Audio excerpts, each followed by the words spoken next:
Hi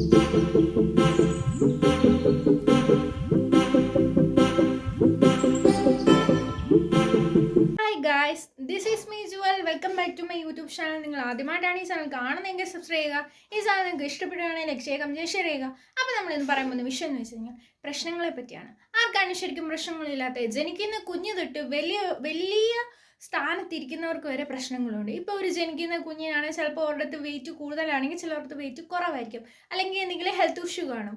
അതിനി വളർന്ന് വലുതായി കഴിയുമ്പോൾ പഠിക്കാനും കുറച്ച് പുറകോട്ടായിരിക്കുക, അല്ലെങ്കിൽ കൂടുതൽ പഠിച്ച് കഴിഞ്ഞ് എന്താ പറയുക, അതിന് ഇഷ്ടപ്പെട്ട ഫീൽഡിലോട്ട്, അതായത് കലാരംഗത്തോട്ട് ഇറങ്ങാൻ പറ്റാത്ത ഒരു കൂട്ടുകാരായിരിക്കുക. അത് കഴിഞ്ഞ് ഇങ്ങനെ പഠിക്കുന്നതോറും കുറച്ചുകൂടി വലുതായി ഒരു കൗമാരപ്രായമൊക്കെ കഴിയുന്ന സമയത്ത് ചിലപ്പം എന്താ പറയുക, പഠിച്ച ജോലി തന്നെ കിട്ടണമെന്നില്ല. ഇനി അഥവാ കിട്ടിയാലും പഠിച്ച ജോലി ഇപ്പം കിട്ടിയെന്ന് വെച്ചോ, ചിലപ്പം എന്താ പറയുക, ഇഷ്ടപ്പെട്ട ആ ഒരു ഫീൽഡ് ആയിരിക്കത്തില്ല. ഇഷ്ടപ്പെട്ട ഫീൽഡ് ആണെങ്കിൽ തന്നെയും സാലറി കുറവായിരിക്കും. അങ്ങനെ പല പല പ്രശ്നങ്ങൾ, ഓരോരുത്തർക്കും ഓരോ പ്രശ്നമാണ്. ഇപ്പോൾ ഒരാൾക്ക് വെൽത്ത് ഉണ്ടെങ്കിൽ വേറൊരാൾക്ക് ഹെൽത്ത് ഇല്ല, വേറെ ആൾക്ക് ഹെൽത്ത് ഉണ്ടെങ്കിൽ വേറെ ആൾക്ക് വെൽത്ത് ഇല്ല, വേറെ ആൾക്ക് ഫിനാൻഷ്യൽ ഉണ്ടെങ്കിൽ വേറെ ആൾക്ക് ഫിനാൻഷ്യൽ ഇല്ല. ഫിനാൻഷ്യലി എല്ലാം സെറ്റിൽ ആയവർക്ക് ചിലപ്പോൾ പെണ്ണ് കാണത്തില്ല. ചിലപ്പോൾ പെണ്ണുള്ള ആൾക്കാർക്ക് ആ പാർട്ട്ണർ ചിലപ്പോൾ ഒരു പക്ഷേ ടോക്സിക് ആയിരിക്കാം. ചിലപ്പോൾ ടോക്സിക് അല്ലാത്തവർക്ക് ചിലപ്പോൾ പെണ്ണ് കാണത്തില്ല. ആ പെണ്ണുള്ളവർക്ക്, അതായത് മാരേജ് എല്ലാം കഴിഞ്ഞ് അങ്ങനെ ഉള്ളവർക്കാണ് ചിലപ്പോൾ അവരുടെ പാർട്ട്ണർ ഒരുമാതിരി കൂട്ടിൽ അടച്ചിട്ട കിളിയെ പോലെ വെക്കുന്ന കൂട്ടത്തിലായിരിക്കും. അവർക്ക് ചിലപ്പോൾ പറന്ന് നടക്കാനായിരിക്കും ഇഷ്ടം. അങ്ങനെ ഓരോരുത്തർക്കും ഓരോ പ്രശ്നം. ഇപ്പം മാതാപിതാക്കൾ ഉള്ളവർക്കാണ് അവരുടെ കാര്യം ഓർത്ത് ടെൻഷൻ ആയിരിക്കാം, ഇല്ലാത്തവർക്കാണ് അതില്ലാത്തതിൻ്റെ സങ്കടത്തിലായിരിക്കാം. കാറുള്ളവന് കാറ് ഇനി എങ്ങനെ മോഡിഫൈ ചെയ്യാമെന്നുള്ള ടെൻഷന്, കാർ ഇല്ലാത്തവന് അതെങ്ങനെ വാങ്ങിക്കണം എന്നുള്ള ടെൻഷന്. അതുപോലെയാണ് ജീവിതത്തിൽ എല്ലാവർക്കും എല്ലാ പ്രശ്നങ്ങളും പ്രയാസങ്ങളും എല്ലാം ഉണ്ട്. പക്ഷെ നമ്മൾ ഇതെല്ലാം അഡ്ജസ്റ്റ് ചെയ്തുകൊണ്ട് പോകണം. നിങ്ങളൊന്ന് ആലോചിച്ച് നോക്കിയേ, കോവിഡ് വന്ന സമയത്തും പ്രളയം വന്ന സമയത്തും ഇതൊക്കെ നമ്മുടെ കൂടെ ഉണ്ടായിരുന്നതാണേ, അല്ലേ? പക്ഷെ ആ ഒരു സമയത്തൊക്കെ നമ്മൾ അതിനോട് അഡ്ജസ്റ്റ് ചെയ്തു പോയില്ലേ, അതുമായിട്ട് അങ്ങ് പൊരുത്തപ്പെട്ടു പോയില്ലേ? അതുപോലെ ഇതുപോലെ തന്നെ നമ്മുടെ ലൈഫിലെ പ്രോബ്ലം നമ്മൾ അഡ്ജസ്റ്റ് ചെയ്ത് പോകണം.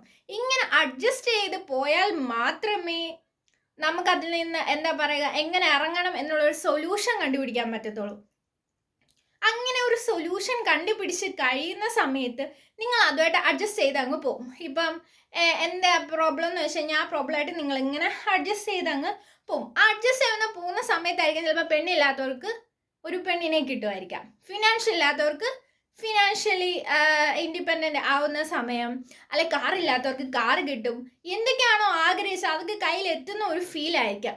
ഇതൊക്കെ എന്തിനാ ഉണ്ടാവുന്നതെന്ന് വെച്ച് കഴിഞ്ഞാൽ നമ്മളുടെ ജീവിതത്തിൽ പഠിക്കേണ്ട കുറേ പാഠങ്ങളുണ്ട്. ആ പാഠങ്ങൾ മാത്രമല്ല, ജീവിതത്തിൽ നമ്മൾ അഡ്ജസ്റ്റ് ചെയ്ത് പോകണം. അഡ്ജസ്റ്റ് ചെയ്താലേ പല പല സാഹചര്യത്തിൽ എത്തുന്ന സമയത്തും ഇതെങ്ങനെ ഫേസ് ചെയ്യണം എന്ന് നമുക്ക് പറയാൻ പറ്റുന്നത്. ഒരു പ്രോബ്ലം വരുമ്പോൾ പേടിച്ച് നിന്നിട്ട് വല്ല കാര്യമുണ്ടോ? അതിൽ നിന്ന് ഇറങ്ങിയോണ്ട് ഒരു പട്ടി കടിക്കാൻ വന്നു, അല്ലെങ്കിൽ ഇപ്പം നമ്മൾ കാട്ടിലൂടെ പോകുന്ന സമയത്ത് ഒരു കാട്ടാനെ നമ്മളെ ഓടിക്കുക, നമ്മൾ വായം തോന്നുന്നു നിൽക്കുകയാണോ, അയ്യോ എന്നെ കാട്ടാനെ ഓടിക്കാൻ വരുന്നതെന്ന് പറഞ്ഞ് നിൽക്കുകയാണോ? അല്ലല്ലോ, നമ്മൾ അവിടുന്ന് എങ്ങനെയും രക്ഷപ്പെടണം, നമ്മുടെ ജീവൻ എങ്ങനെയും രക്ഷപ്പെടണം എന്നുള്ള ഇതിൽ നമ്മൾ ഓടിപ്പോവും. അതുപോലെ തന്നെയാണ് നമ്മുടെ ജീവിതത്തിൽ എന്ത് പ്രശ്നം വന്നാലും ആ ഒരു സ്പിരിറ്റ് നമുക്ക് വേണം, അതിനെ ഫേസ് ചെയ്യണം, അല്ലേ? അതിനെ ഫേസ് ചെയ്ത് ഫ്രണ്ടിലോട്ട് വരുമ്പം കിട്ടേണ്ടതൊക്കെ കിട്ടും. നമ്മളൊരു പ്രോബ്ലത്തിൽ നിന്ന് എന്താ പറയുക, ഒരു കാര്യം ചെയ്യാതെ എങ്ങനെ ആ പ്രോബ്ലത്തിൽ നിന്ന് ഇറങ്ങാം എന്ന് പരീക്ഷിച്ചുകൊണ്ട് ഇരിക്കുന്ന സമയത്ത് ആ പ്രോബ്ലം കുറച്ചുകൂടി കൂടുന്നതായിട്ട് കാണാം. പക്ഷെ നമ്മൾ സൊല്യൂഷൻ തേടി ഇറങ്ങുമ്പം ആ പ്രോബ്ലം ഇങ്ങനെ ഭയങ്കര ടൈറ്റായിട്ട് നിൽക്കുന്ന സമയത്താണ് അത് കുറച്ച് ഇങ്ങനെ എന്താ പറയുക, റിലീസ് ആയി വരുന്നത് നിങ്ങൾക്ക് കാണാൻ സാധിക്കും. അതുപോലെയാണ് ഓരോ പ്രോബ്ലംസിനും സൊല്യൂഷൻ ഉണ്ട്, പക്ഷെ നമ്മളത് തേടി ഇറങ്ങണം. നമ്മളത് തേടി ഇറങ്ങുമ്പോൾ മാത്രമേ നമുക്ക് കാണാൻ പറ്റത്തുള്ളൂ. ഈ ഫ്രണ്ടിലുള്ള സാധനം പോലും കാണണമെന്നുണ്ടെങ്കിൽ നമ്മൾ കണ്ണ് തുറന്ന് നോക്കണം. ഇപ്പോൾ ഫ്രണ്ടിൽ ഒരു റിമോട്ടോ വല്ലതും കിടക്കാൻ എല്ലായിടത്തും അന്വേഷിച്ചു, പക്ഷേ കുറച്ച് സമാധാനത്തോടെ പോയി അത് ജസ്റ്റ് അന്വേഷിക്കുന്ന സമയത്ത് അതാണ്ട് കിടക്കുന്ന റിമോട്ട് ഇത്ര നേരം ഇവിടെ തന്നെ ആണല്ലോ തപ്പി എന്നുള്ളൊരു ഇത് നമ്മൾ TV ഒക്കെ ഓണാക്കുന്ന സമയത്ത് ചോദിക്കാറുള്ളൊരു ചോദ്യമാണ്, അല്ലേ? അതുപോലെയാണ് പ്രശ്നങ്ങളുടെ ഫ്രണ്ടിൽ തന്നെ സൊല്യൂഷൻ കിടപ്പുണ്ട്, പക്ഷെ നമ്മളൊന്നും കാണത്തില്ല. അത് കണ്ടു തുടങ്ങുമ്പോൾ നമുക്ക് അതിൽ നിന്ന് റിലീസ് ആവാൻ പറ്റും. പിന്നെ നമ്മൾ അതുമായിട്ട് അഡ്ജസ്റ്റ് ആയി പോകും. അങ്ങനെ പോകുന്ന സമയത്ത് നമുക്ക് കിട്ടേണ്ടതെല്ലാം കിട്ടും. എല്ലാവർക്കും വീഡിയോ ഇഷ്ടപ്പെട്ടെന്ന് കരുതുന്നു. Smile and be confident.